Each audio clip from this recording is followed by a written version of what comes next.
Kasing ganda ng sikat ng araw ang malawak ng ngiti ng dalagang si Hope habang nagdidilig ng kanyang mga halaman. Nauli naman siya 5 taon nang nakalipas magmula nang mamatay ang pareho niyang mga magulang. Hindi pa rin mawala ang kakaibang kislap sa kanyang mga mata. Sa maliit ngunit mayamang lupain ng San Agustin, kilalang kilala siya bilang isang mabait, matulungin at mapagmahal na dalaga. Nang dahil sa kabutihan ng kaniyang puso, mahal na mahal siya ng kaniyang mga kabaryo. Sa kabila ng simpleng pamumuhay, nag-uumapaw din ang matinding kasiyahan sa kaniyang puso. Yun ang isang malaking dahilan kung bakit wala na siyang mahihiling pa. Sa kalagitnaan ng kaniyang pagkanta, mabilis siyang napatigil sa ginagawa nang bigla na lang lumapit sa kaniyang napakabait niyang kapitbahay. Magandang umaga, Manang Lucy. Mabuti naman po't napadaan kayo rito. Ano pong maitutulong ko sa inyo? Nakangiting bati ni Hope habang nakatitig sa matanda. Mas maganda ka pa sa sikat ng araw, Hope. Naparito lang naman ako para sana manghingi ng tanimong oregano. Inuubo pa rin kasi ang apo ko dahil sa malakas na ulan nung isang araw. Mahinahong pakiusap ng matanda. Pwede po kayong kumuha ng kahit ano mula sa mga pananim ko, Manang Lucy. Hindi niyo na po kailangan magpaalam pa sa akin. At oo nga po pala, namunga na rin ang ilan sa mga pananim kong gulay. Kaya ang mabuti pa, samahan niyo po akong mamitas ngayon. Maaliwalas na alok pa ng dalaga. Maraming salamat, Hope. Hindi lang ako ang maswerte sa'yo, kundi ang buong baryo natin. Bagay na bagay talaga sa'yo ang pangalan mo. Dahil magmula nang dumating ka sa buhay namin, nagkaroon ng pag-asa ang lugar natin. Huwag ka sanang magbabago, Iha. Hindi ko po makakalimutan ang lahat ng aral na pabaon sa akin ni nanay at tatay, Manang Lucy. Kahit na matagal na po silang wala sa tabi ko, sisikapin ko pa rin pong makatulong sa ibang tao. Sayang nga lang po talaga at maaga silang nawala. Huwag kang mag-alala, Hope. Marami naman kami rito ang kapitbahay mo na handang tumayo bilang magulang mo. Basta kapag ikaw naman ang may kailangan, huwag kang mahihiyang lumapit sa amin, ha? Opo, Manang Lucy. Maraming salamat po. Halos mapunit ang labi ni Hope sa pagngiti nang magsimula na silang mamitas ng mga gulay. Bumalik kasi sa isipan niya mga panahong buhay na buhay pa ang kaniyang ina. Namatay ito bunga ng sakit at katandaan. May edad na rin ito, pati na rin ang kaniyang ama nung isilang siya. Kaya bukod sa pagiging mabait, kilalang kilala rin siya sa buong baryo bilang isang miracle baby. Matapos mamitas ng mga gulay at makapamigay sa mga kapitbahay, dali-dali na rin siyang nagayos ng sarili upang magpunta ng palengke.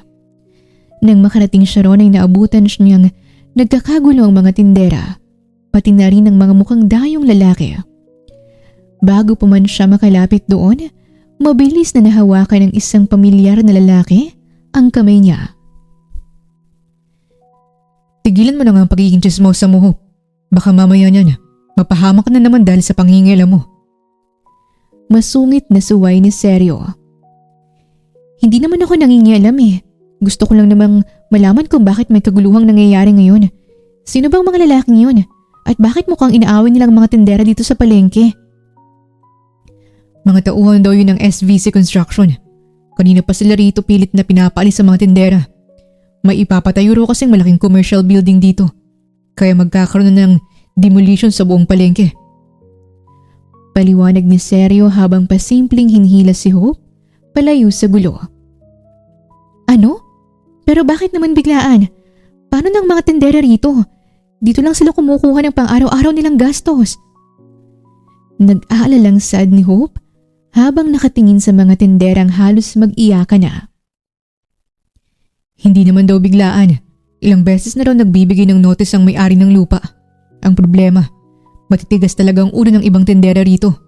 Kahit nabili na raw ang lupa ng kumpanya, ayaw pa rin nilang umalis. Ang hirap talagang maging mahirap. Samantalang ang mga mayayaman na to, gagawin talagang lahat para sa sariling interes. Alam mo, Seryo, kahit na masyado akong mabait, hindi ako makikipagkaibigan sa mga tulad nilang abusado. Umiiling na dugtong pa ni Hope. Mabuti na lang talaga At hindi ako kasing yaman nila. Pero kung ayaw mo akong maging kaibigan, pwede mo naman ako maging boyfriend eh. Hindi ka naman lugi sa akin kasi pwede ka magpahinga sa biceps ko kung napapagod ka. Natatawang dugtong pa ni Seryo habang pinapakita ang kaniyang braso. Alam mo, puro ka talaga kalokohan kahit kailan. Diyan ka na nga. Marami pa akong kailangang bilhin sa pagluluto ko mamaya. Sige Hope, dadalawin lang kita mamaya kapag namimiss kita. Basta mag-iingat ka ha. Nakangiting paalam pa ni Seryo na siyang inilingan na lang ng dalaga. Matapos ang maikli nilang pag-uusap ay agad na rin siyang umalis sa tabi nito. Sa kalagitnaan ng paglalakad, laking gulat niya nang bigla na lang tumilapon ang dala niyang basket at bigla siyang nabundol ng isang pulang kotse.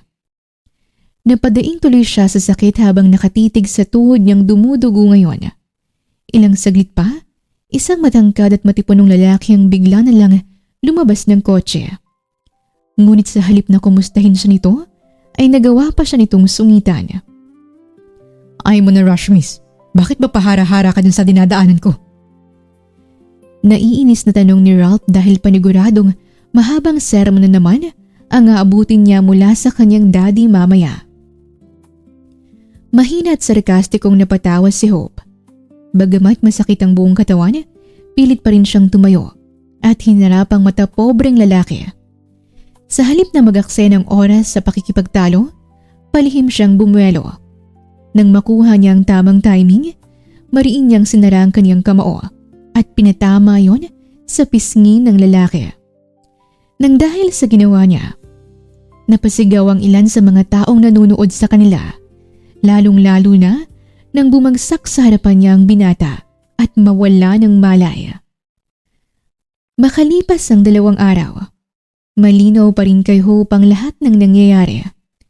Hindi mawala sa isipan niya kung paano bumagsak sa harapan niya ang matapobreng lalaki matapos niya itong suntukin. Ilang beses din yung inulit ng kaibigan niyang si Seryo. Sa katunayan, habang nagluluto siya, ay bukang bibig niya pa rin ito. Pwede bang tigilan mo na ako dyan sa pagiging paraning mo, Seryo? Hindi ako natatakot, okay? At saka binangga kaya ako ng lalaking yun. Tama lang naman na gumanti ako kasi nasugatan niya yung tuhod ko. Naiinis na sambit ni Hope bago binalik ang tingin sa pagluluto. Kahit pa ikaw nasa tama, talong-talo ka pa rin ng mga taong mapera. Alam mo naman kung gaano kabulok ang sistema ngayon dito sa Pilipinas. Walang sinasantong mga mayayaman. Umiiling na dugtong pa ni Seryo. Mabait ako sa mabait pero mas gago ako sa taong gago sa akin. Kilala mo ako simula bata pa tayo. Hindi ako natatakot sa kahit ano. Kahit sino pa siyang anak ng bilyonaryo, hindi niya ako masisindak. Napakatapang mo talaga, Hope. Mas lalo tuloy akong nai-inlove sa'yo. Kailan mo ba kasi ako sasagutin? Tigil-tigilan mo nga ako sa mga ganyang klaseng kalokohan mo, Seryo. Ang mabuti pa, ipagpitas mo na lang ako ng mga malunggay sa bakuran para naman makatulong ka rito sa pagluluto ko. Hanggang ngayon ba'y umiiwas ka pa rin sa tanong ko sa tuwing nag-uusap tayo ng ganito? Noon ko pa inamin sa'yo na gusto talaga kita. Kaya nga ganito na lang ako kung mag-alaga sa'yo eh. Wala ba talaga akong chance? Kahit konti lang. Nagkakamot ng batok na tanong ni Seryo. Isang matalik na kaibigan ang turing ko sa'yo. Wala sa isipan kong pagkakaroon ng boyfriend. Marami pa akong pangarap para sa sarili ko, Seryo. Marami pa namang ibang babae dyan eh. Bakit ba hindi ka nalang sa kanila manligaw? Hindi naman ganun kadali ang bagay na yun, Hope. Pero kung yun talagang desisyon mo, nire-respeto naman kita. Sige na, ikukuha na kita ng malunggay. Baka sakaling magka-plus points ako sa'yo. Natatawang sambit pa ni Seryo bago umalis. Napailing na lang si Hope sa lahat ng sinabi nito. Ilang saglit pa, nagulat na lang siya nang biglang may kumakatok. Bumungad sa kanyang isang lalaking nakasuot ng formal suit at may bitbit na briefcase. Tindig pa lang nito, may idea na kagad siya kung anong pakay nito sa kanya.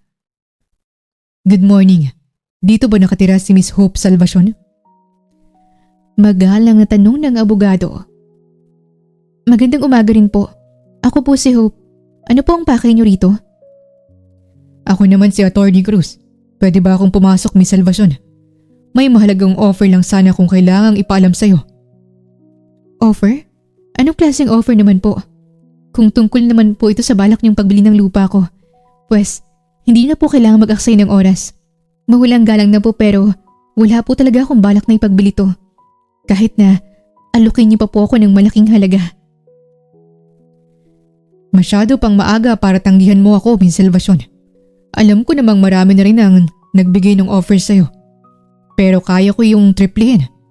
Hindi ka magsisisi sa offer na ibibigay ko.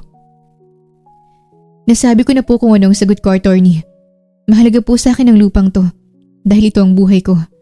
At kung tulad man kayo ng ibang negosyante na balak tong tayuan ng planta, pues makakaalis na po kayo. Wala po talaga akong panahon para pag-usapan pang ganitong klaseng bagay. Akmang magsasalita pa sana ng abogado pero hindi na nag-aksaya pa ng oras si Hope at agad niya itong tinalikuran. Pagod na rin kasi siya sa ganitong klaseng usapan. Sa katunayan, muntik pang malagay sa alanganin ang buhay niya noon dahil sa mga mapang-abusong negosyanteng may interes sa lupa niya. Samantala, kabadong umalis naman si Attorney Cruz sa harap ng bahay ni Hope. Ilang saglit pa, isang tawag ang natanggap niya mula sa boss niyang si Ralph. Agad niyang pinagbigay alam dito kung ano ang nangyari. Triple the price. Walang sinong tawang hindi masisilaw sa milyong halaga, Attorney Cruz. Gawin mong lahat para lang mapilitan siyang ipagbili ang lupa. Iritadong sambit ni Ralph. Pasensya na, Sir Ralph, pero matigas talagang babaeng yun eh.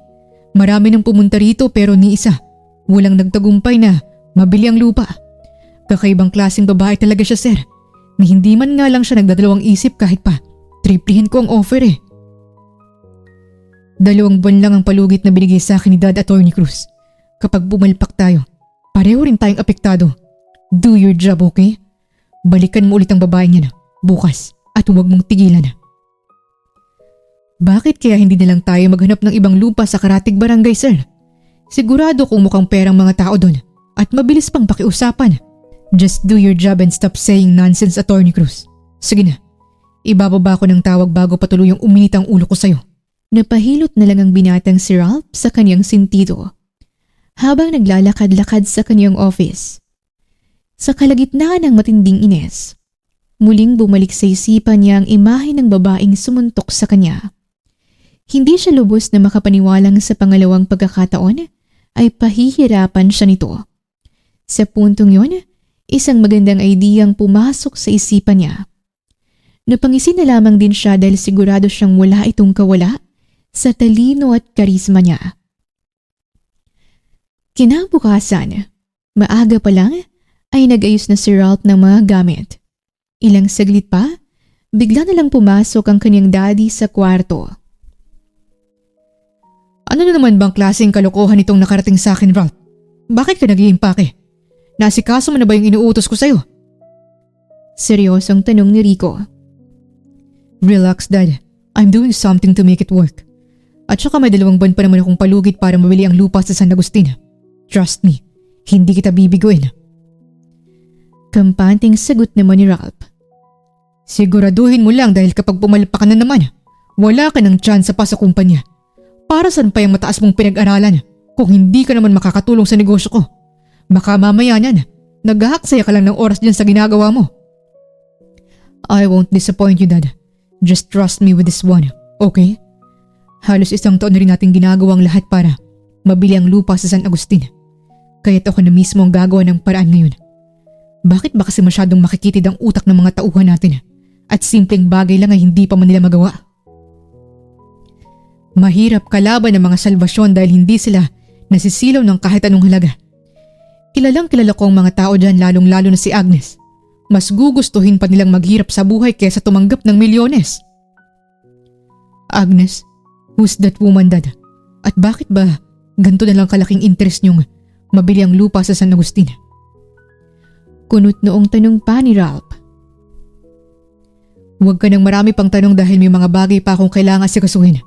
Tawagan mo na lang ako kapag may kailangan ka. Sagot ni Rico at pagkatapos ay lumabas na ng kwarto ng kanyang anak. Samantala, naiwan namang nagtataka si Ralph. Bagamat maraming bumabagabag sa isipan niya, desidido pa rin siyang bumiyahe papuntang San Agustin ngayon. 3 oras yun mula sa syudad kaya't nang makarating siya ron, ay nakaramdam agad siya ng matinding pangangalay mula sa pagdadrive. Buong akala niya tuluyan na siyang makakapagpahinga. Subalit paglabas niya ng kotse, nagulat na lang siya nang makita niyang nagkakagulo ang mga tao.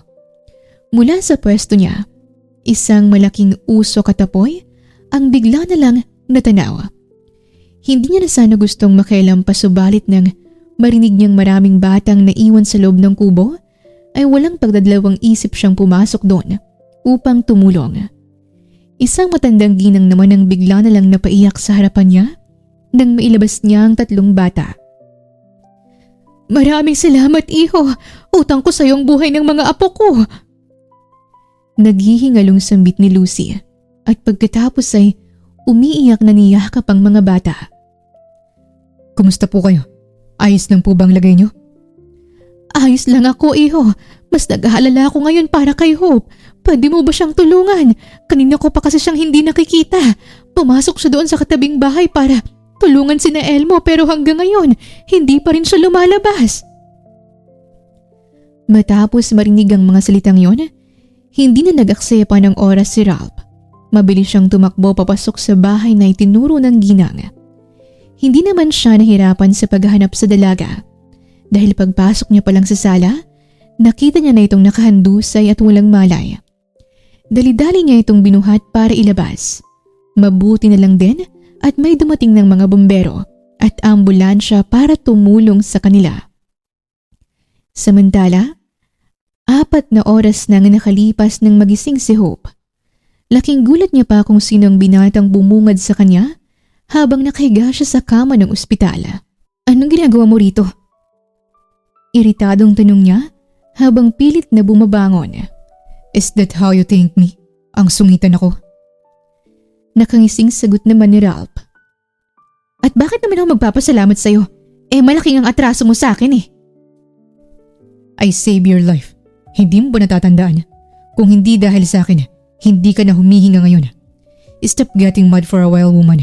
Ikaw na nga itong inaalagaan. Ikaw pa itong masungit sa akin. Hindi ko kailangan ng tulong mo, okay? At pwede bang wag kang feeling close? You can call me Ralph kung nahihiyak kang tanungin ang pangalan ko. You're Hope, right? Bagay na bagay sa yung pangalan mo. Balita ko ang dami mo raw nailigtas sa sunog kanina. Hanggang sa ikaw nang napahamak. Hindi mo kailangan magpanggap sa harapan ko, Ralph. Kung hindi naman dahil sa inyong mga ganid na negosyante, hindi kami masusunugan eh. Kayo ba ang nasa likod ng lahat ng to? Kaya ka ba nagbabait-baitan sa harapan ko para hindi kita paghinalaan? Kung sa tingin mo mabibilog mong ulo ko, pues nagkakamali ka. Relax, woman. Ang dami mo na kagad nasabi kahit na wala namang katotohanan lahat ng yun. I'm not here for your property. Sasabihin ko na lang kung anong pakay ko sa'yo kapag gumaling ka na. Sa ngayon, magpahinga ka na muna. Okay? At paano naman ako magpapahinga kung makikita ko yung pagmumukha mo? Pwede bang umalis ka na lang dito? Wala akong tiwala sa mga tulad mo. Iritadong pagtataboy pa ni Hope na siyang dahilan kung bakit mahinang natawa si Ralph. Do it, Hope. Push me as long as you want. Pero kahit anong iwas mo sa akin, magkikita at magkikita pa rin naman tayo. Lalo pat masyadong maliit ang San Agustin. Magkikita? Anong ibig mong sabihin? Ako ang bago mong kapitbahay. Huwag kang mag-alala. Tutulungan kita sa pagpapatayo ng mga nasirang bahay at kubo. Alam kong hindi mo itatanong pero isa akong engineer. I can help you with whatever you want. Kaya kung ako sa'yo, hindi na ako magpapakipot. See you later, darling. Napangiwi na lang si Hope nang kindatan siya ni Ralph. Sa puntong yon, labis na inis at kabang naramdaman niya dahil sigurado siyang simula na yon ang panibagong kalbaryo ng buhay niya. 3 araw ang lumipas magmula nang mangyari ang isang malagim na aksidente sa San Agustin. Sa kabila ng lahat ng yon, kitang-kita pa rin ni Hope kung gaano kasaya at kapositibong makasama niya. Tulong-tulong ang mga ito para muling maitayo ang kani-kanilang mga bahay.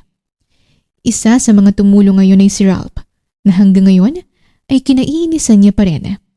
Hindi niya pa kasi alam ang totoong intensyon ng binata kaya't labis niya itong minamanmanan. Sa pagmamasid niya, bigla na lang siyang nilapitan ni Lucy. Napakabait talaga ng binatang iyon, Iha. Alam mo, Panahon na siguro para magkaroon ka ng boyfriend. Boyfriend po? Hindi po dapat tayo nagtitiwala sa lalaking yan, Manang Lucy. Kaduda-duda po ang bawat galaw niya eh. Sa tingin ko, niloloko nilang tayong dito eh. Siyang nagligtas sa mga apo ko. Bukod pa ron, malaki rin ang nagastos niya sa pagbili ng mga materyales para sa pagpapagawa ng mga bahay. Anak mayaman nga siya pero grabe naman ang pagiging matulungin sa kapwa. Parehong-pareho kayong dalawa. Kahit na marami na po siyang natulungan, masama pa rin po ang kutob ko sa kanya, Manang Lucy. Masyado kasing biglaan ang paglipat niya rito sa San Agustin. At isa pa, anak siya ng isang mayamang negosyante na matagal nang may malaking pagnanasa dito sa lupa natin. Magaan ang loob ko sa kanya, kaya alam kong hindi ako bibiguin ng binatang iyon. Paano na lang kung totoo pala ang intensyon niyang tulungan tayo? May tsansa ba siya sa'yo? Halatang gustong gusto ka niya, iha. Wala siyang ni katiting na tsansa sa akin, Manang Lucy. Hindi ko po tayo pamaganyang klaseng lalaki. Masyado pang maaga para sabihin ang mga salitang yan, iha. Basta ako, botong-boto ako sa inyong dalawa. Natatawang dugtong pa ng ginang na siyang dahilan kung bakit mas lalong napakunot ang noo ni Hope. Hindi niya inalis ang tingin kay Ralph. Ilang saglit pa, mas lalong sumama ang mood niya nang bigla na lang itong lumapit sa kanya. Hindi niya tuloy maiwasang lihim na palunok dahil wala itong suot na pang-itaas na damit. Bagamat pawisan, hindi may kakailang litaw na litaw din ang natatangi nitong kagwapuhan. It's too obvious that you're interested with me. Kung nakakamatay lang ang tingin, baka kanina pa akong pinaglalamayan. Nakangising panunokso ni Ralph. Pwede bang tigilan mo yung pagiging assuming mo? Kasi lalo akong naiirita sa'yo. Relax, darling. Ang sabi ng mga kapitbahay mo, ikaw daw ang pinakamabait dito. Pero bakit mukhang kabaliktaran lahat ng yun? Hanggang kailan mo ba ako susungitan? Susungitan kita hanggat gusto ko. At saka pwede mo huwag ka masyadong sip-sip sa mga tao dito. Huwag mo ring ipagkalat sa kanila na may gusto ka sa akin kahit na balak mo lang namang bilugin ang ulo ko. Bilugin? Is that how you see me sa kabila ng lahat ng mga nagawa ko? Just look at me straight in the eye, Hope. Isang malaking kalokohan pa rin ba ako sa'yo? Sambit ni Ralph habang unti-unting naglalakad, papalapit sa kanya. Labis na kaba naman ang naramdaman ni Hope sa puntong yon.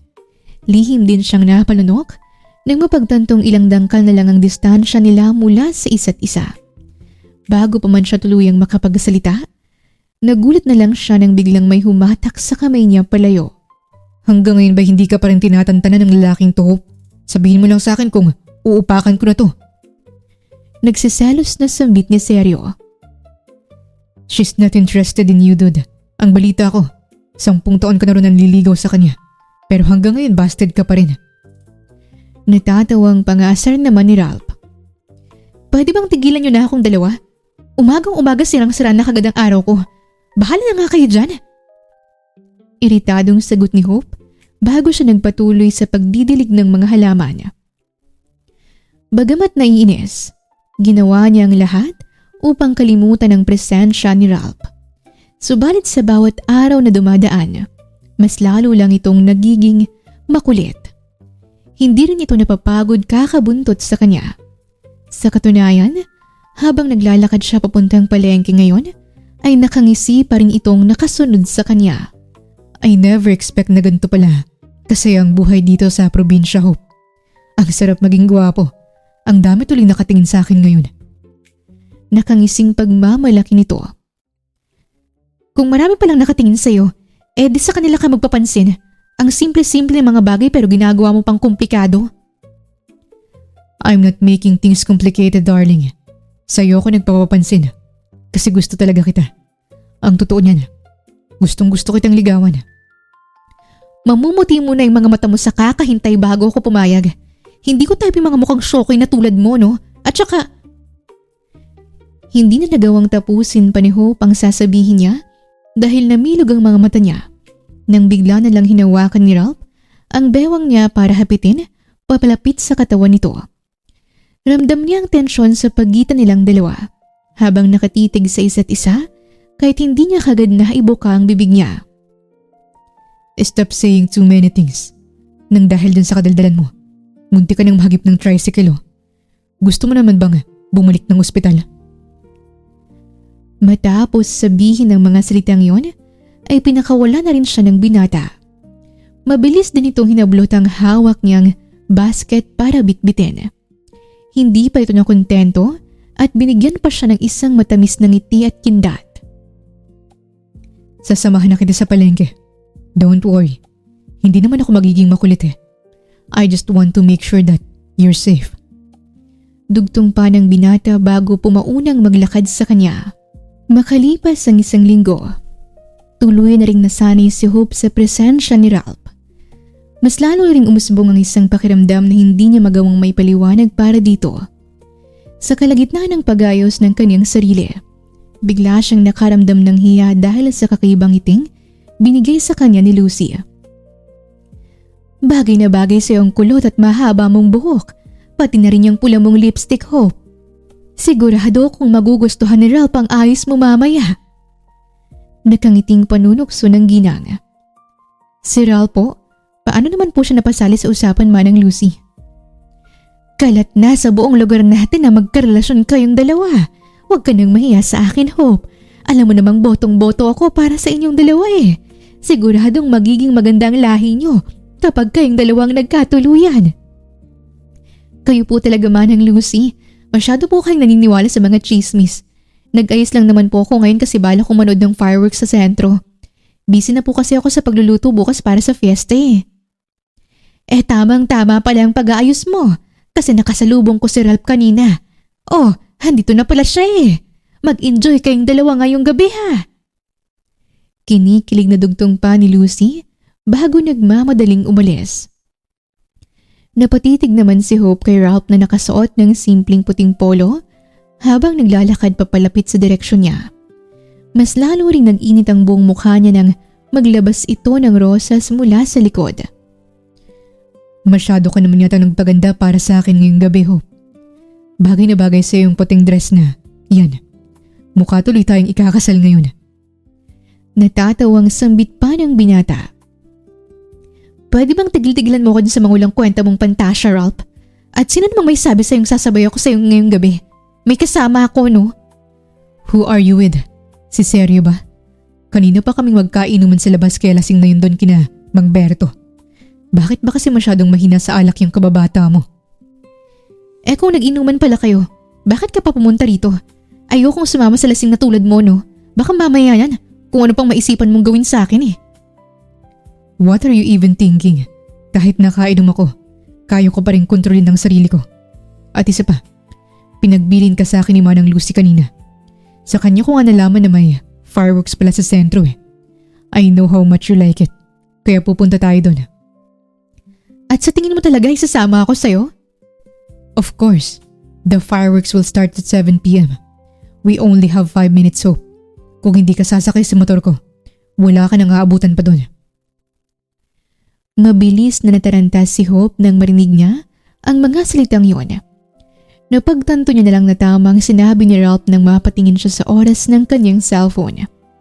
Sa sobrang abala niya kasi sa pag-ayos ng sarili, ay hindi niya na namalayan pang mabilis na paglipas ng oras. Pwede bang huwag kang masyadong madaldal? Nasaan ba yung motor mo para makalis na agad tayo rito? Iritadong tanong niya na mas lalong nakapagpangisi sa binata. Nakapark na sa labas. Ikaw na lang talagang hinihintay. Come here and follow me. Walang imik na sumunod si Hope kay Ralph. Bago makasakay ng motor, ay ito pa mismong nagsuot sa kanya ng helmet. Ramdam niya tuloy na para bang sasabog ang dibdib niya sa mga oras na yon. Aabot tayo sa fireworks basta't kumapit ka lang ng mahigpit sa akin. Hindi ko nasagot kapag nahulog ka pa sa motor. Natatawang sambit ni Ralph. Sa halip na sumagot, umirap na lamang si Hope. Mabuti na lang at dahil sa bilis nitong magpatakbo, ay nakarating agad sila sa sentro ng wala pang 10 minuto. Sakto naman ang pagdating nila dahil halos lahat ng mga tao ngayon ay nakatingin na sa taas habang sunod-sunod ang paglabas ng mga fireworks. Halos maiyak tuloy siya sa tuwa sa dami ng mga alaala sa isipan niya. These were just simple fireworks, Hope. Bakit naman paborito mo itong makita? At bakit parang umiiyak ka pa? Kayang-kaya kong bumili ng ganyan para sa'yo eh. Natatiwang biro pa ni Ralph. Simple lang para sa'yo pero malaking bagay ang makarating ako rito, Ralph. Ito ang huling buhay na alaala ko kasamang mga magulang ko. At minsan sa isang taon lang ito mangyari sa San Agustin. Habang nanonood ako ng fireworks, pakiramdam ko'y buhay na buhay pa rin sila sa tabi ko. Emosyonal na sagot ni Hope. I'm sorry for laughing. Hindi ko naman inakala na ganito pala kabigat ang pinagdadaanan mo. Ilang taon na bang wala ang mga magulang mo? Halos 8 taon na rin. Pero kahit wala na sila, pakiramdam ko'y buhay na buhay pa rin sila sa tabi ko. Dahil sa dami ng pamana nila sa akin. Your parents raised you well, Hope. Kung nasan man sila ngayon, sigurado akong masayang-masaya sila. You really have a good heart. Habang buhay kong dadalhin ang mga aral nila, kabilang na rin ang paninindigan at prinsipyo. Maraming bagay na hindi kayang bilhin ng pera, Ralph. Kaya kung tama man ang hinala ko na nanliligaw ka sa akin para kunin ang loob ko at mabili ang lupa, pues itigil mo na. Mahalaga para sa akin ang bagay na yun. Ang San Agustin ng buhay ko. Labis na naantig ang damdamin ni Ralph nang marinig niya ang mga salitang yon. Sa halip na mainis at makaramdam ng galit dahil sa palpak niyang plano, isang matamis na ngiti ang bigla na lang sumilay sa kaniyang labi. Parang nagkusa rin ang sarili niyang mga paa na lumapit para yakapin si Hope. Sa unang pagkakataon, nakaramdam siya ng kakaibang klase ng kasiyahan na kailanman ay hindi kayang bilhin ng kahit anong halaga. Parang isang mabilis na ihip ng hangin ang pagdaan ng mga araw sa San Agustin. Habang abala sa pagluluto, hindi na malayo ni Hope na kanina pa pala siyang nakangiti nang makita niyang sa mesa ang pulang rosas na binigay sa kanya ni Ralph noong isang araw. Unti-unti niya na rin napagtanto ang kabaitan nito, kaya't ngayong gabi, nagdesisyon siyang magluto. Ilang saglit pa, may biglang kumatok.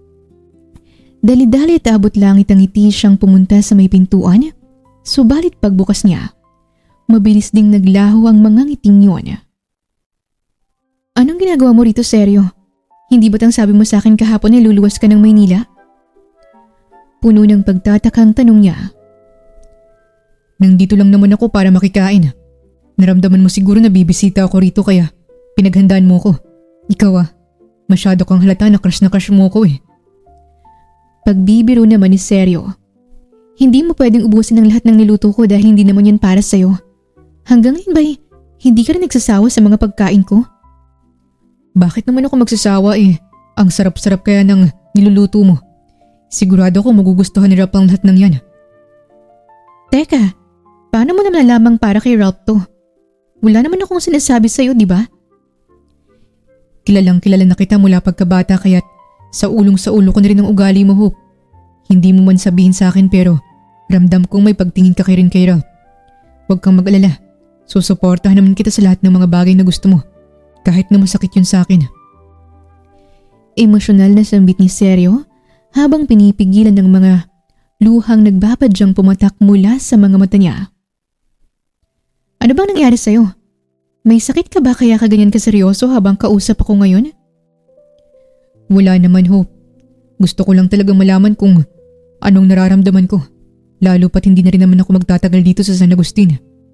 Ang totoo niyan, luluwas talaga ako ngayon para mag-asikaso ng mga papeles papuntang ibang bansa. Nadistino kasi sa Dubai si Daddy, kaya't dadalhin niya na kami doon. Sa Dubai? Bakit naman masyadong biglaan? At bakit ngayon mo lang sinabi sa akin? Magkaibigan pa talaga tayo? Seryo? Naiinis ngunit maluhaluhang tanong ni Hope.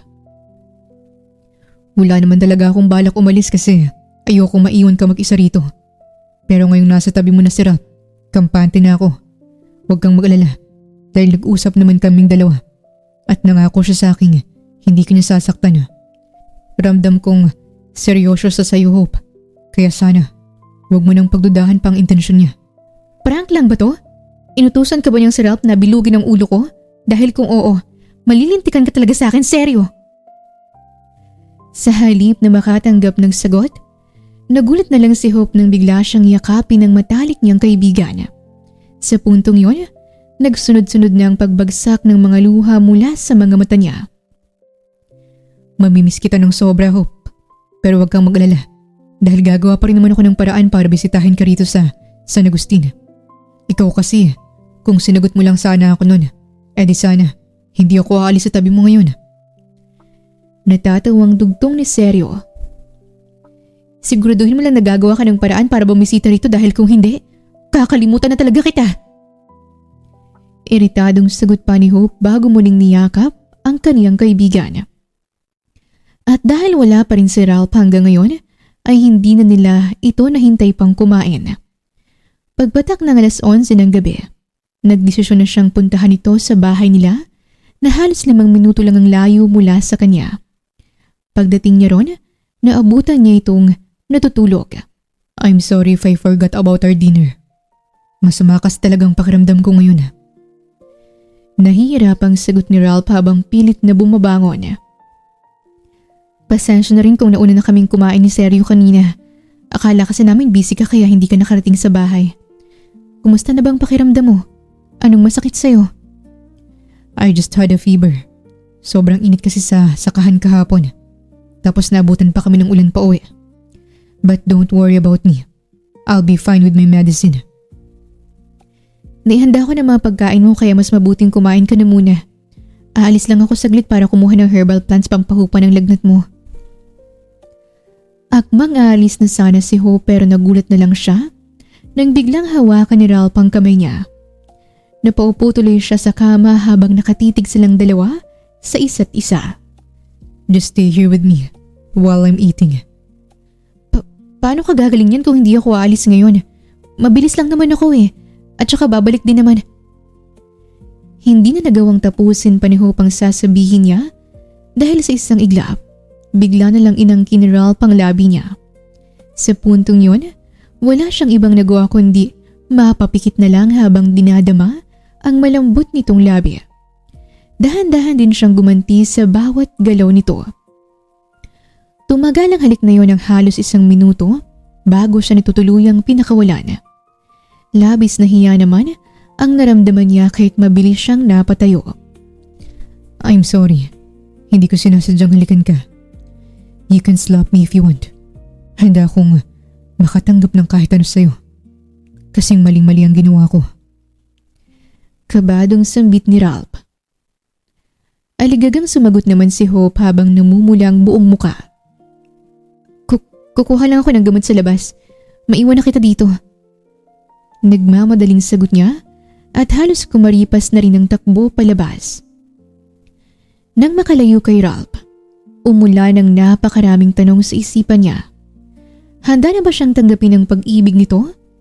Handa na ba siyang magtiwala ng buong puso sa isang lalaking walang ibang pinakita kundi ang mahalin at alagaan siya? At higit sa lahat, handa na ba siyang aminin sa sarili niya na mahal na rin niya ito? Halos tulala at hindi pa rin makapaniwala si Hope habang namimitas siya ng mga halamang gamot sa likod ng kaniyang bakuran. Hindi niya maiwasang mapahawak sa kaniyang labi habang paulit-ulit na bumabalik sa isipan niya kung paano lumapat ang labi nila ni Ralph sa isa't isa. Napatigil lang siya sa ginagawa niya nang makarinig siya ng kaluskus mula sa likod. Sino yan? Kabado ngunit matapang niyang tanong. Matapos ang hilang hakbang, isang hindi pamilyar na lalaki ang bigla na lamang lumitaw sa harapan niya. Subalit hindi naging matagal ang paghaharap nilang dalawa dahil bigla na lang siya nakarinig ng isang malakas na tunog ng baril. Kasunod ng tunog na yon ay ang unti-unting panlalabo ng mga mata niya at ang pagdaloy ng mga pulang likido sa tiyan niya. Samantala, labis naman ang pag-aalalang naramdaman ni Ralph dahil umabot ng halos kalahating oras na hindi bumabalik si Hope. Bagamat masama ang pakiramdam, pilit pa rin siyang bumangon para hanapin ito. Paglabas niya ng bahay, kitang-kita niyang nagkakagulo ng mga tao. Nakasalubong niya rin si Manong Berto na dala ang susi ng tricycle nito. May problema ho ba, Manong Berto? Bakit nagkakagulo ngayon ng mga tao dito? Kunot noon niyang tanong. Hindi naman may pintang emosyon sa mukha ng matanda nang sumagot ito. May nangyaring masama kay Hope at dadalhin namin siya ngayon sa ospital. Ang mabuti pa'y sumama ka na sa amin. Kabadong sagot nito na siyang dahilan kung bakit mas nanghina at nanlamig ang katawan niya. Mabilis niyang pinuntahan si Hope hanggang sa madala ito sa ospital. Subalit hindi na rin siya nagtagal nang mapansing isang lalaki ang kanina pang umaaligi dito. Ilang saglit pa, isang tawag ang bigla niya na lang natanggap mula sa kanyang pinsan. Your job there in San Agustin is done. Anong oras ka babalik rito, bro? Natatawang tanong ni Paolo sa kabilang linya. What are you talking about? May kinalaman ka ba sa nangyari ngayon? Nakabilog ang kamaong tanong naman ni Ralph. I already made your mission easier, bro. Ano bang balita dyan? Patay na ba yung babaeng binibilog mo? Mabilis na naibato ni Ralph ang cellphone niya matapos marinig ang tanong na yon. Sa kabila ng taas ng kanyang lagnat, nagdesisyon pa rin siyang tawagan ang kanyang driver para lumuwas ngayon din ng probinsya. Nang makarating siya sa kondo ni Paolo ay walang awa niya itong pinagsusuntok dahil sa sobrang galit. Ganyan bang paraan mo para pasalamatan ako, Ralph? Hanggang ngayon pala hindi ka pa rin nagbabago. Wala ka pa rin utang na loob sa akin. Utang na loob? Anong klaseng utang na loob ang sinasabi mo? Kapag may nangyaring masama kay Hope, ako mismo ang papatay sa'yo. Kasunod ng tanong na yon ang mas malakas na halakak. Bagamat nakahiga sa sahig at dumudugo na ang ilong, hindi pa rin nasindak si Paolo sa matinding galit niya. Ano bang nangyayari sa'yo, Ralph? Magdadalawang buwan ka pa lang sa San Agustin, pero parang ibang tao ka na. I am only making your life easier, bro. Sa tingin mo ba kapag pumalpa ka sa pinapagawa ni Tito Rico sa'yo, ay papalampasin niya to? You'll be dead in the coming weeks. I don't care about my life anymore. Bakit ba masyado kang nanghihimasok sa buhay ko? Hindi mo lang ba talaga ako pasasalamatan sa ginawa ko? If that woman died, makukuha na agad natin ang lupa sa San Agustin na kailangan ng kumpanya sa pagpapatay ng mga bagong planta. Nanlilisik ang mga matang sinugod muli ni Ralph si Paolo at mariing hinawakan sa kwelyo nito. Wala kang karapatang galawin si Hope. Hindi mo alam ang pinasok mo, Paolo. Ako ba talagang walang alam? O ikaw itong nagpapadala sa emosyon mo? Malamig na sagot ni Paolo bago marahas na tinulak palayo si Ralph. Abogado ako, Ralph. Pinag-aralan ko ang batas para protektahan ang pamilya natin at ang negosyo natin. Kahit mamatay pa si Hope ngayon, walang kahit sinong makakapagdikit ng pangalan natin sa kaso. Napahinto si Ralph habang mabigat ang paghinga. Alam mo ba kung anong mangyayari kapag namatay siya? Dahil wala ng mga magulang niya at wala rin siyang kapatid o asawa, magkakaroon ng malaking gulo sa mana niyang lupa. At habang nag-aaway-away ang mga tao sa baryo tungkol doon, tayo naman ang kikilos. You're a total asshole. Kayang-kaya kong kalimutang katugo kita. Hindi pa ako tapos, Ralph. Napangisi si Paolo habang pinupunasan ng dugo sa gilid ng kaniyang labi. Matagal ko nang pinag-aralan ng history ng lupain sa San Agustin. May butas ang titulo nila. May lumang tax declaration na hindi naayos noon pa man. Kapag namatay si Hope, pwede nating questionin ang validity ng ownership niya sa korte. Mas lalong dumoble ang init ng ulo ni Ralph dahil hindi siya lubos na makapaniwalang sukdulan na pala ang kasamaan ng kaniyang pinsan. At habang dinidinig ang kaso, maglalabas tayo ng temporary restraining order para walang makagamit ng lupa. Pagkatapos nun, magpapakita tayo ng peking kasunduan na nagsasabing nakikipag-negotiate na si Hope sa SVC Construction bago siya namatay. Habang nakakuyom ang kamao, sunod-sunod na pumatak ang mga luha sa mga mata ni Ralph. Halos hindi niya na rin makilala pa ang sarili sa tuwing nilalamon siya ng matinding galit. Welcome to the real world, cousin. Natatawang dugtong pa ni Paolo bago tumayo at nagsalin ng alak sa baso. Kapag naniwala ang korte na may ongoing negotiation, pwede nating palabasin na may pending acquisition na ang kumpanya. At dahil abogado ako, kaya kong pahabain ang kaso ng ilang taon hanggang sumapagod ang mga taga San Agustin. At kapag wala na silang pambayad ng abogado, mapipilitan silang ibenta ang lupa sa murang halaga para lang mabuhay. Legal ang lahat ng galaw natin kaya huwag kang mag-alala dahil hindi tayo papalpak. Halos mabingi si Ralph sa malakas na pagtawa ng kaniyang pinsan. Matapos niyang makapag-ipon ng lakas, muli niya itong pinaulanan ng suntok hanggang sa tuluyan itong mawala ng malay. Sa puntong yon, napaupo na lang din siya sa sahig habang umiiyak dahil hindi niya kakayanin sa oras na mawala ang pinakamahalagang babae sa buhay niya. Isang linggo nang nakalipas pero hanggang ngayon, hindi pa rin nagkakamalay si Hope. Sa loob ng mga araw na yon, halos walang tulog si Ralph upang magbantay sa ospital. Inasikaso na rin niyang pagpapakulong sa pinsan niyang si Paolo. May idea na siya kung anong kahihinatnan ng lahat ng mga nangyari, kaya't matapang niya pa rin hinarap ang kaniyang daddy nang ipatawag siya nito sa mansyon. Ito ba ang planong tinutukoy mo, Ralph? Wala ka na ba talagang plano para sa kumpanya? Sayang naman ang taas ng pinag-aralan mo. I'm sorry for disappointing you, Dad. Mahalaga si Hope para sa akin at hindi ko kayang lokohin siya para lang sa sarili kong interes. Tanggap ko na ngayon kung hindi ako mapipili yung tagapagmana ng kumpanya. Buo ang loob na sagot ni Ralph. Ano bang klaseng gayumang binigay sa'yo ng babaeng yon? At masyado niyang nabilog ang ulo mo. Itatapon mo na lang talagang magandang kinabukasang naghihintay sa'yo para din sa walang kwentang buhay sa probinsya. I already made my decision, Dad. All my life, all I did was to obey you. Ginawa kong lahat para maging mabuting anak sa inyo. But now, I want to live a life for myself. Mahal na mahal ko si Hope at hindi ko kayang sirain ang tiwalang binigay niya sa akin para lang makuha ang lupang kailangan natin sa negosyo. Sana naman pa'y respetuhin niyo ang desisyon ko. Emosyonal at pagod na dugtong pa ni Ralph. Ayokong matulad ka sa akin, anak.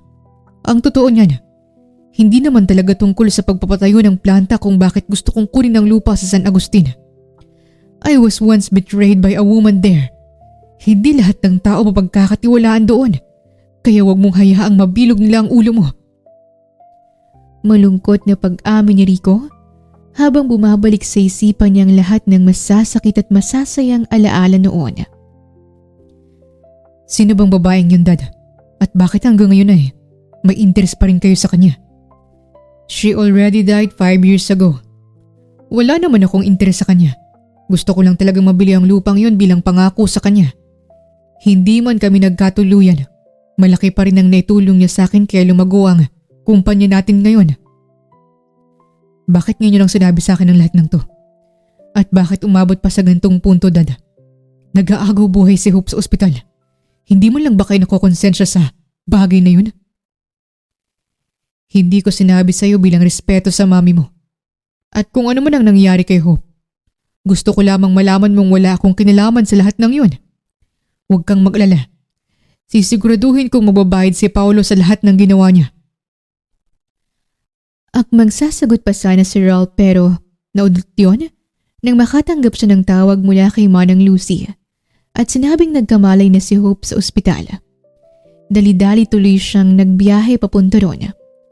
Nang makarating sa ospital, agad niya itong niyakap. Subalit, labis siyang nasaktan dahil sa panlalamig ng dalaga. Ang kapal nga rin talaga ng mukha mong magpakita pa rito pagkatapos ng lahat ng nangyari, Ralph. Wala na ba talaga natitirang konsensya dun sa katawan mo? Galit na sambit ni Hope. What are you talking about? Nandito lang naman ako kasi nag-aalala ako para sa'yo. Don't worry, makukulong na rin ang gumawa nito sa'yo. Kumusta na ba ang pakiramdam mo? Anong masakit sa'yo? Sunod-sunod niya pang tanong. Hindi mo na kailangang mag-alala pa sa akin dahil alam ko na ang buong katotohanan. Bago ako mula ng malay, narinig ko ang usapan ng mga tauhan niyo. Tama pala talaga ang hinala ko nung una pa lang. Isang malaking pagkakamali na nagtiwala pa ako sa'yo. Dugtong pa ni Hope kasabay ng sunod-sunod na pagpatak ng mga luha sa mga mata niya. Hindi niya lubos sa kalain na mas masakit pa pala ang nararamdaman niya ngayon kumpara sa sugat niyang inoperahan. Habang umiiyak, naramdaman niya na lang ang paghawak ni Ralph sa kamay niya. That was my first plan. Ang ligawan ka at kunin ang loob mo para mapilit kitang ibenta ang lupa sa akin. But everything changed after I stayed here. Wala pa akong 1 linggo sa probinsya. Pero binago mo na kagad at ng lahat ng mga tao sa San Agustin ang buhay ko. I had a genuine connection with all of you. Kaya sana, maniwala ka sa akin. I really cared a lot. Lalong-lalo na sa'yo. Bagamat nasaktan ng sobra, bigo pa rin si Hope na panatilihing matigas ang puso niya. Kitang-kita niya kasi ngayon kung paano nagunahan sa pagtulo ang mga luha ni Ralph. Sa halip na sumagot, nanatili siyang tahimik at mabilis na nag-iwas ng tingin. I know you've been through a lot, Hope. Sa halos 2 buwan ko sa San Agustin. Kilalang kilala na kita. Alam kong susungitin at itatabay mo na naman ako pagkatapos ng lahat ng to. Pero kahit na paulit-ulit mong gawin yun, hindi ako aalis sa tabi mo. I won't get tired proving to you that my intentions change, and I won't hesitate to show you that I'm willing to leave everything behind just to be with you. Ganun ka kahalaga sa akin. Mas lalong bumuhos ang mga luha sa mga mata ni Hope. Gustuhin man niyang magalit pero mas nangibabaw pa rin sa kanya ang matinding pag-aalala. Kahit ilang beses man niya kasing itanggi sa sarili niya, may puwang na sa puso niya si Ralph na hindi kayang burahin ng kahit anong hinanakit at galit. Halos 3 linggo rin ang nakalipas bago tuluyang makalabas si Hope ng ospital. Sa loob ng mga araw na hindi niya kayang alagaan ang sarili niya, hindi umalis si Ralph sa tabi niya. Paulit-ulit nitong pinaramdam sa kanya kung gaano kalalim ang sinseridad nito. Bukod pa ron, ramdam niya rin ang pagmamahal ng kaniyang mga kabaryo dahil pag-uwi niya ron, agad siyang sinalubong ng isang selebrasyon. Welcome back, Hope! Masayang-masaya kaming lahat dito kasi nakalabas ka na ng ospital. Mabuti na lang at masyadong masipag mag-alaga itong si Ralph, kaya hindi na namin pa kailangang mag-alala ng sobra sa'yo. Nakangiting bati ni Manong Berto. Maraming salamat po pero hindi niyo naman po kailangan mag-abala pa ng ganito. Mukhang mas malaki pa ang selebrasyon at mas marami ang handa ngayong pagdating ko kaysa nung fiesta nung nakaraang linggo eh. Natatawang sambit ni Hope. Namiss ka talaga naming lahat dito, kaya lahat ay tumulong sa pagluluto. At oo nga pala, may mahalagang bisita rin gustong makipag-usap sa'yo. Si Ralph na ang bahalang magdala sa'yo doon. Kunot noong napatingin si Hope kay Ralph. Isang matamis na ngiti naman ang pinakawala ng binata na siyang dahilan kung bakit labis siyang nagtaka. Sino namang bibisita sa akin? Imposible namang si Sergio yun dahil mag-uusap kami sa video call kahapon. You'll see it later. Sa bahay ko na muna tayo. Umuwi dahil doon naghihintay ang mga bisita ang excited na makita ka. Labis na kaba ang naramdaman ni Hope ng mga oras na yun, lalong-lalo pa nang hawakan ni Ralph ang kamay niya. Nang makarating sa bahay nito, agad na sumalubong sa kanyang isang matandang Ginoo na halos kamukang-kamukha nito. I'm glad to finally meet you, Hope. Ako nga pala si Rico, ang daddy ni Ralph. Mabilis na namuo ang pawis sa noo ni Hope bago siya sumagot. Magandang araw din po. Masaya po ako kasi naisipan niyong bumisita rito sa San Agustin. Ang totoo niyan, noong nakarang linggo ko pa gustong bumisita rito para naman makilala ko na rin ang mapapangasawa ng anak ko. Bukod pa ron, gusto ko ring humingi ng tawad sa iyo, Hope. Alam kong maraming nagka-interes na bumili ng mayamang lupa rito sa San Agustin. At isa na ako sa mga naging ganid na negosyante. Hayaan mo sana akong makabawi sa iyo. Nahihiyang dugtong pa ni Rico. Kalimutan na po natin ang lahat ng iyon. Ang mabuti pa po, kumain na po tayo. Halika sa loob, iha. Nandito rin ang lolo at lola ni Ralph para makilala ka. Hindi maipinta ang labis na kaba sa mukha ni Hope, lalong-lalo na nang tuluyan na niyang makilala ang buong pamilya ni Ralph. Matapos makipag-usap sa mga ito, naiinis niyang kinausap ang binata. Bakit mo naman ako masyadong binibigla? Kung sinabi mo sa akin na bibisita pala rito ang pamilya mo, Eh di sana nakapaghanda ako. Ang pangit-pangit ko ngayon oh. Nagdadabog na sambit niya na siyang dahilan kung bakit napatawa si Ralph. Relax. You're still the most beautiful for me, Hope. At kahit hindi ka pa nakikilala ng pamilya ko, botong-boto na rin sila para sa'yo. Bakit mo ba ako pinapakilala sa kanila? Hindi mo naman ako girlfriend, di ba? Marami akong sinabi sa'yo nung nasa ospital pa tayo. At isa na rin ang pagbawi ko. Simula pa lang ang lahat ng ito. I will always be proud of having you. Kaya hindi na ako nagdalawang isipan na ipakilala ka sa pamilya ko. You were the first woman they met, Hope. And I'll make sure that you'll be the last. Matapos marinig ang mga salitang yon, hinawakan din ni Ralph ang dalawang kamay niya. Mas lalo tuloy nagkagulo ang sistema niya habang nakatitig sa mapula nitong labi. Nang dahil sa pagtitig na yon, bumalik sa isipan niya ang unang beses na hinalikan nila ang isa't isa. I know you're not ready for now. But please know that I won't get tired waiting for you. Alam ko rin hindi pa buo ang tiwala mo sa akin dahil sa lahat ng nagawa ko. Kaya handa akong bumawi sa parang alam ko. I am deeply in love with you, Hope. Sa mga oras na yon, hindi na niya kayang pigilan pa ang bugso ng kaniyang damdamin. At dahil masyadong matangkad si Ralph kumpara sa kanya, kailangan niya pang tumingkayad para maabot ang labi nito. Kitang-kita niya ang matinding gulat sa mukha ng binata. Pero di kalaunan ay gumanti na rin ito ng halik sa kanya, sabay hawak sa bewang niya. Mabilis lang silang napalayo sa isa't isa nang pareho nilang marinig ang malakas na palakpakan mula sa mga kapitbahay. Mabuhay ang bagong kasal! Nagbibirong sigaw ni Manong Berto. Labis na namula ang buong mukha ni Hope dahil sa matinding hiya.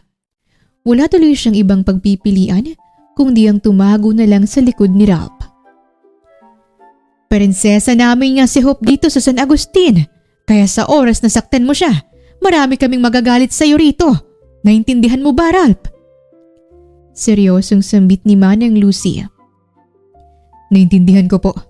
Huwag po kayong maglala. Darating ang araw na mapapakasalan ko rin si Hope. At bibigyan din namin ng mga bagong kalaro ang mga apo niyo, Manang Lucy. Pagbibirong sagot naman ni Ralph.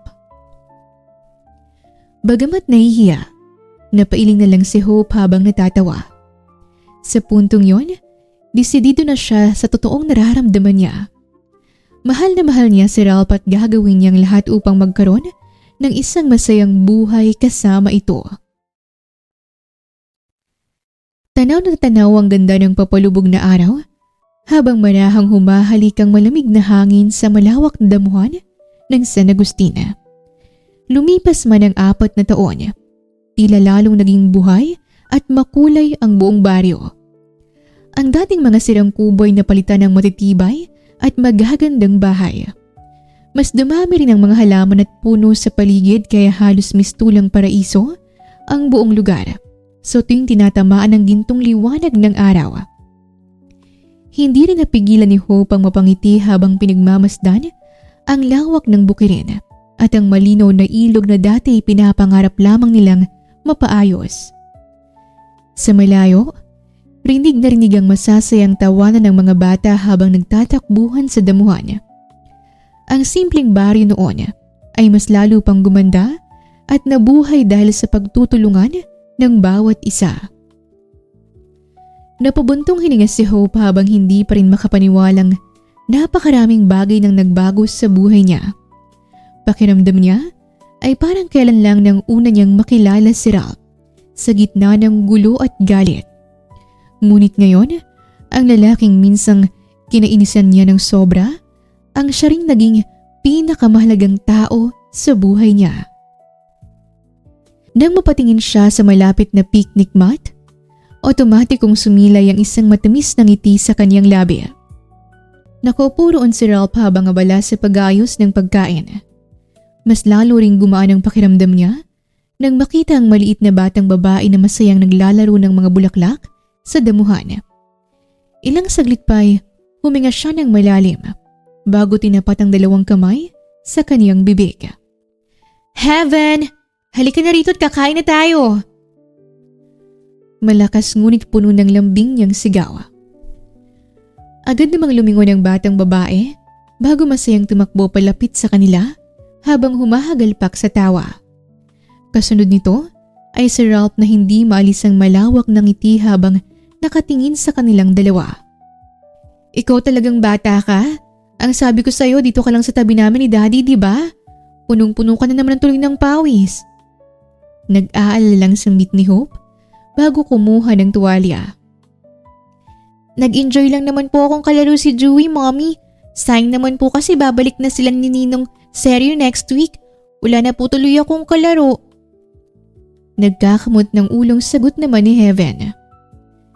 Sige lang anak, maglaro ka lang kasama si Dewey. Pagkatapos mong kumain, ako nang bahala rito sa mami mo. Nakangiting sagot naman ni Ralph. Yehey!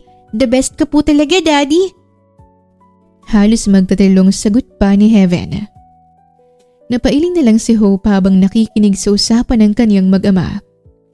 Matapos nilang kumain, naiwan ulit silang dalawa habang parehong nakahiga sa picnic mat. Masyado mong pinagbibigyan ng anak mo? Baka mamaya niyan, hindi na siya makinig sa atin. She's still young, darling. Let her enjoy. Ang mabuti pa, lalambingin na lang kita ngayon para mawala ng kasungitan mo dyan sa katawan mo. 4 na taon nang nakalipas magmula ng ikasal tayo pero hanggang ngayon, hindi pa rin nawawala ang pambobola dyan sa katawan mo. I won't get tired loving you and staying sweet, darling. Ang totoo niyan, gusto ko ulit magpasalamat sa iyo ngayon. Para sa naman? Sa pagbabago ng buhay ko. Kung hindi dahil sa iyo, baka hanggang ngayon isa pa rin akong lalaking nabubuhay para lang sa pera at sa kagustuhan ng ibang tao. You taught me how to live genuinely. You taught me how to love fully and not halfway. And the most important thing is, you made me the happiest man today. Naging emosyonal ang mga mata ni Hope habang nakatitig dito. At ikaw naman na nagturo sa akin na okay lang palang magtiwala ulit. Akala ko dati, kaya ko nang mabuhay mag-isa habang buhay. Pero dumating ka. Marahang inawakan ni Ralph ang pisngi niya bago ito muling nagsalita. Pangako ko sa'yo, darling. Kahit anong problema pang dumating sa buhay natin, hindi na kita iiwan. Pipiliin kita. Araw-araw. At ako rin, kahit gaano ka pa kakulit, mamahalin pa rin kita. Kahit mukha akong syokoy? Lalong-lalo na kapag mukha kang syokoy. Natatawang sagot niya pa. Napailing na lamang si Ralph bago siya marahang hinalikan sa noo. I love you so much, darling. Mahal na mahal ko kayo ni Heaven. Kayong dalawang buhay ko. Tuloy nang namuang luhas sa mga mata ni Hope, ngunit bakas pa rin ang napakasaya niyang ngiti. Mahal na mahal din kita, Ralph. Sobra-sobra. Hindi ako mapapagod na mahalin, alagaan at sungitan ka araw-araw. Nanatili silang magkayakap habang unti-unting lumulubog ang araw. Sa puntong yon, alam ni Hope na wala na siyang ibang mahihiling pa. Sa wakas, natagpuan niya rin ang tahanang matagal na niyang hinahanap. Nagsimula ang kwento ni Hope at Ralph sa maling intensyon, pagdududa at galit. Isang dalagang handang ipaglaban ang lupa at komunidad na minahal niyang buong buhay. At isang lalaking lumapit para sa sariling interes at kagustuhan ng kaniyang pamilya. Sa una, tila imposible para sa dalawang pusong magkaibang magkaiba ang paniniwala na magtatagpo sa iisang direksyon. Ngunit habang lumilipas ang mga araw, unti-unting pinatunayan ng panahon na may mga taong dumarating sa buhay natin hindi para sirain tayo, kundi para baguhin tayo. Sa simpleng pamumuhay ng San Agustin, natutunan ni Ralph ang tunay na halaga ng pagmamahal, katapatan at pagiging masaya sa mga bagay na hindi kayang bilhin ng pera.